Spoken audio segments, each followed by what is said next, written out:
ശരിയായ ഒരു രീതിയല്ല. അതുകൊണ്ട് നമുക്ക് എന്താണോ ആ വിഷയത്തിൽ നമ്മുടെ അഭിപ്രായം അത് നമുക്ക് പറയാൻ കഴിഞ്ഞിട്ടില്ലെങ്കിൽ നമ്മുടെ വ്യക്തിത്വം എവിടെ നിൽക്കുന്നു എന്നൊന്ന് ചിന്തിച്ചാൽ മതി, നമുക്ക് മനസ്സിലാവും.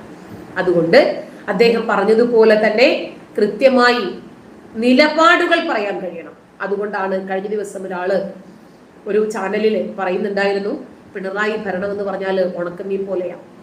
കൊണ്ടു നടക്കുന്ന പിണറായിക്ക് നാറ്റം അറിയത്തില്ല, എന്നാലും ചുറ്റുമുള്ള മുഴുവൻ ആളുകൾക്കും ഈ നാറ്റം സഹിക്കാൻ പറ്റില്ല അത്രേ. അതുപോലെ മറ്റൊരു പോസ്റ്റും വൈറലായിട്ടുണ്ട്, കേരളത്തിൽ സാമ്പത്തിക ഞെരുക്കമാണ് പോലും. ആലോചിച്ച് നോക്കിക്കേ, ഈ കേരളത്തിന്റെ സാമ്പത്തിക ഞെരുക്കം ഏത് കാലത്താണ് മാറുന്നത്? നമ്മുടെ കീശ കണ്ടിട്ട് തന്നെയല്ലേ ഇവരിതിങ്ങനെ വിളിച്ചു പറഞ്ഞുകൊണ്ടിരിക്കുന്നത്. പോലീസ് ജനങ്ങൾക്ക് ചെയ്യാനുള്ള സേവനങ്ങളൊക്കെ വെട്ടിച്ചുരുക്കി.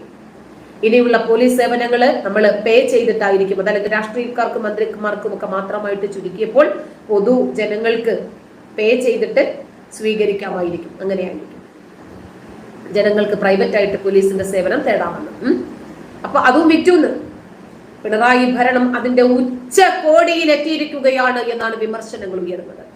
ആഭ്യന്തരം വളരെ കേമമായി, ബഹുമാനപ്പെട്ട കോടതിയെ വരെ വിറ്റു. അവരുടെ സേവനങ്ങൾക്കൊക്കെ ഇരട്ടി ഫീസാക്കിയിട്ടുണ്ട്. അതുപോലെ തന്നെ ഇപ്പോൾ പോലീസിനെയും വിറ്റു.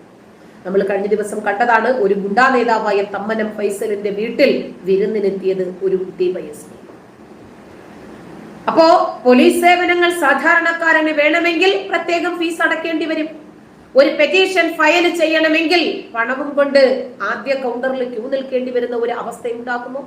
അതായത് കേരളത്തിന്റെ കമ്മ്യൂണിസം നമുക്ക് മനസ്സിലാക്കി തരുന്നത് പലപ്പോഴും ഇത്തരം വസ്തുതകൾ തന്നെയാണ്.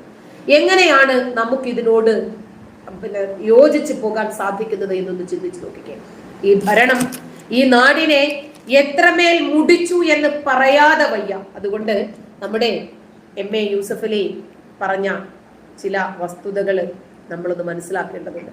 കാരണം പലരും പറയാൻ മടിക്കുന്നതും ഭയക്കുന്നതുമായ ഒരുപാട് വസ്തുതകൾ വളരെ കൃത്യമായി MA യൂസഫ് അലി വെറും 2 മിനിറ്റ് മാത്രം അടങ്ങുന്ന ഒരു വോയിസ് ക്ലിപ്പിലൂടെ പുറത്തുവിട്ടിട്ടുണ്ട്. അത് കേട്ടാലെങ്കിലും ആർക്കെങ്കിലും ഒരാൾക്ക് തലക്കകത്തൊന്ന് വെളിച്ചമുണ്ടാകുന്നെങ്കിൽ ഉണ്ടാകട്ടെ, അതേ ഉദ്ദേശിച്ചിട്ടുള്ളൂ. ഇടയ്ക്ക് വന്നിട്ടുണ്ട്, നോക്കട്ടെ. തെറി പറയാൻ വരുമല്ലോ സ്വാഭാവികമായിട്ടും. മാഡം, നാട്ടിൽ വേണം ഇതുപോലത്തെ കേരളത്തിൽ നിന്നും CPM തെമ്മാടികളുടെ പാർട്ടിയെ പറയാൻ. Okay, thank you.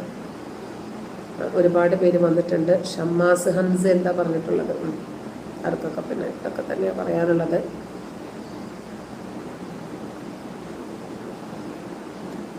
Ajayan, Shefeeq, Anil, Sindhu, എല്ലാവർക്കും ഹായ് ഉണ്ട് കേട്ടോ. അപ്പോൾ നമുക്ക് ആ വോയിസ് ഒന്ന് കേട്ടാലേ ആർക്കെങ്കിലും ഒന്ന് വെളിവ് വെക്കുന്നെങ്കിൽ വെച്ചോട്ടെ, കേൾക്കാം. ഓക്കെ,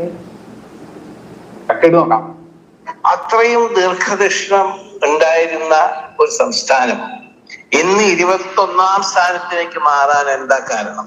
എന്തെങ്കിലും ഒരു പ്രൊജക്ട് ആരെങ്കിലും ഇവിടെ കൊണ്ടുവന്നാൽ അതിനെ എങ്ങനെയെങ്കിലും എതിർത്ത് ആളവിടെ മോശക്കാരനാക്കി ഇവിടെ നിന്ന് പറഞ്ഞയക്കുന്ന ഒരു അജണ്ട.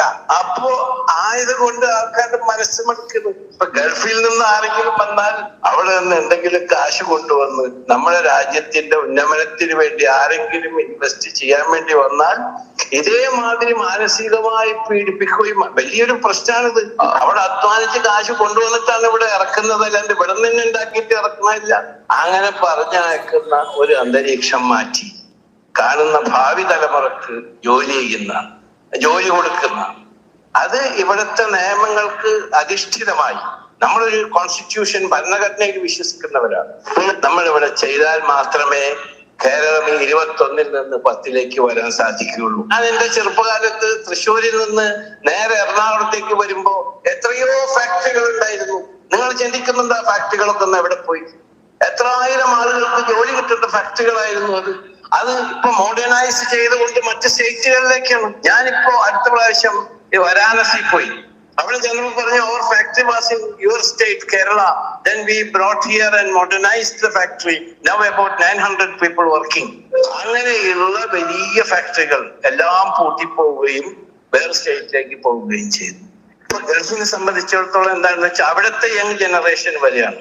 അവർക്ക് ജോലി കൊടുക്കേണ്ട ചുമതല അവിടുത്തെ രാജകുടുംബാംഗങ്ങൾക്കും അവരുടെ ഭരണകർത്താക്കൾക്കുമാണ്. അതാണ് അവർ ചെയ്തുകൊണ്ടിരിക്കുന്നത്. ഇപ്പൊ സൗദി അറേബ്യയില് ഈ സൗദിയെ ശേഷം വന്നപ്പോ ഏറ്റധികം പോന്നുകൊണ്ടിരിക്കുന്നത് നമ്മളുടെ ഇന്ത്യക്കാരാണ്. അതിൽ കൂടുതലും മലയാളികളാണ്. വളരെ കൃത്യമായിട്ട് അദ്ദേഹം പറഞ്ഞു വെച്ചു. ഒന്ന് ആലോചിച്ചു നോക്കിക്കേ. ഇത് യൂസഫ് അലി പറഞ്ഞതുകൊണ്ട് ഒരു പക്ഷേ വിമർശിക്കാൻ സാധിക്കാത്ത ആളുകൾ ഉണ്ടാകും. ഇതാണ് പിണറായി കേരളത്തെ കൊണ്ടുവന്ന് എത്തിച്ചത് എന്ന് യൂസഫ് അലി തന്നെ പറയേണ്ടി വന്നു. അതെ, പിണറായി സർക്കാരിന്റെ ഭരണ പരാജയം രാജ്ഭവനിൽ പോലും പ്രതിഫലിക്കുകയാണ്. അടുക്കളയിൽ സാധനങ്ങളില്ലാത്തത് കൊണ്ട് ഗവർണറുടെ അതിഥികൾക്ക് ഹോട്ടൽ ഭക്ഷണമാണ് കൊടുക്കുന്നത് എന്ന രൂപത്തിൽ ഒരു വിമർശനം കഴിഞ്ഞ ദിവസങ്ങളിൽ നമ്മൾ കണ്ടു. വാഹനങ്ങളിൽ ഇന്ധനം നിറയ്ക്കാൻ പണമില്ല, ശമ്പളം കൊടുക്കാനില്ല, സപ്ലൈകോയിൽ ബാക്കിയുള്ളത് കാറ്റു മാത്രമാണ്. 1524 കോടിയുടെ കുടിശ്ശികയാണ് സർക്കാർ വരുത്തിയിരിക്കുന്നത്. കേരളം ഇത്രയേറെ സാമ്പത്തിക പ്രതിസന്ധിയിലൂടെ കടന്നുപോയ മറ്റൊരു കാലവും ഉണ്ടായിട്ടില്ല എന്ന് പറയുന്നു. പിണറായി ഭരണം കേരളത്തിന്റെ സാമ്പത്തിക മേഖലയെ സമ്പൂർണമായും തകർച്ചയിൽ എത്തിച്ചിരിക്കുന്നു എന്ന് പറയുമ്പോൾ ഈ വസ്തുത നമ്മൾ മനസ്സിലാക്കണം. കേരള ഭരണം ദുർഭരണത്തിലേക്കാണ് കൊണ്ടുപോയത്. പിണറായി ഭരണം ദുർഭരണമാണ്. മലപ്പുറത്ത് UDF രാപ്പകൽ സമരത്തിനിടെ പാട്ടുപാടുന്ന പ്രവർത്തകരും നേതാക്കളും ഇത് വളരെ കൃത്യമായി ജനങ്ങളെ അറിയിച്ചു. ഒന്ന് ആലോചിക്കണം.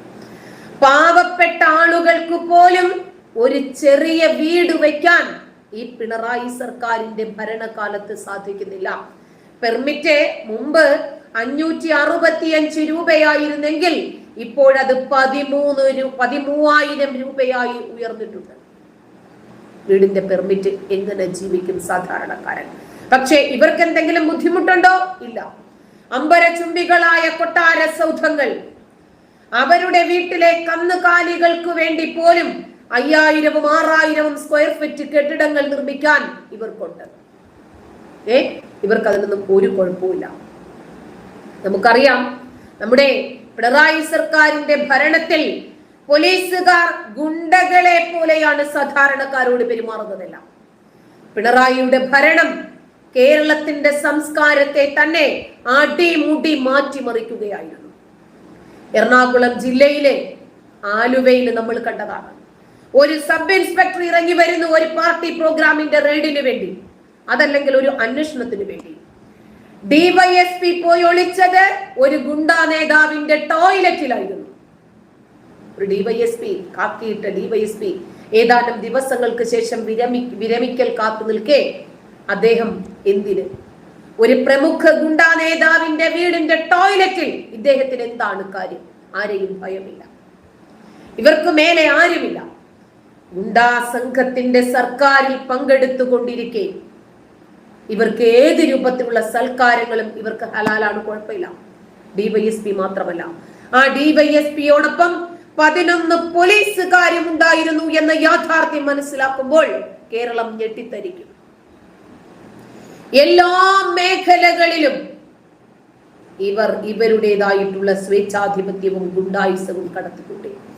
പിണറായി ഭരണത്തിൽ ഗുണ്ടകളും പോലീസും ഇവരുടെ പാർട്ടിക്കാരും ഉൾപ്പെട്ട ഗുണ്ടാ ഭരണമാണ് ഇവർ